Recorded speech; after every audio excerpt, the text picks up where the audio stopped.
আকাশের ওপর ভাসমান স্টেডিয়াম বানাচ্ছে সৌদি আরব, যা মাটি থেকে থাকবে প্রায় ৩৫০ মিটার উঁচুতে। সবকিছু ঠিক থাকলে ২০৩৪ সালের বিশ্বকাপ ফুটবলের বেশ কিছু গুরুত্বপূর্ণ ম্যাচ অনুষ্ঠিত হবে এই স্টেডিয়ামেই।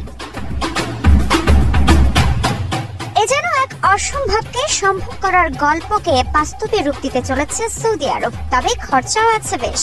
এই স্টেডিয়ামটি তৈরিতে খরচ হবে প্রায় $1 বিলিয়ন। কেমন হবে স্টেডিয়ামটি? চলুন এবার যাই সেই অংশে।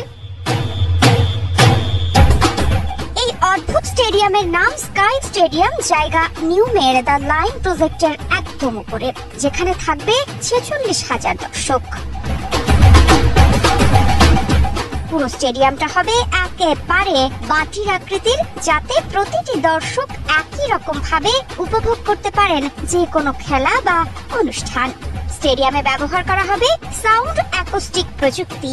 বাইরের দেয়ালগুলো হবে পুরো কাচে মোড়ানো, থাকবে এলইডি লাইটিং, আর সম্পূর্ণ সিস্টেম চালু থাকবে রিনিউয়েবল এনার্জি বা পুনর্ব্যবহারযোগ্য বিদ্যুতে।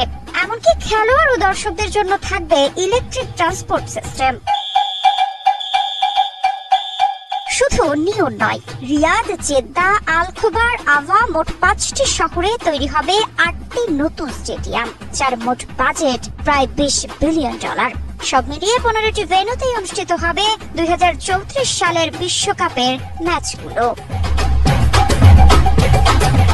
একসময় মরুভূমি মানেই ধুলো আর তাপ, আর এখন সেই মরুভূমির আকাশেই ফুটবলের স্বপ্ন উঠছে। এই এক প্রকল্পেই বুঝি সৌদি আরব তার গুরুত্ব বুঝিয়ে দিচ্ছে।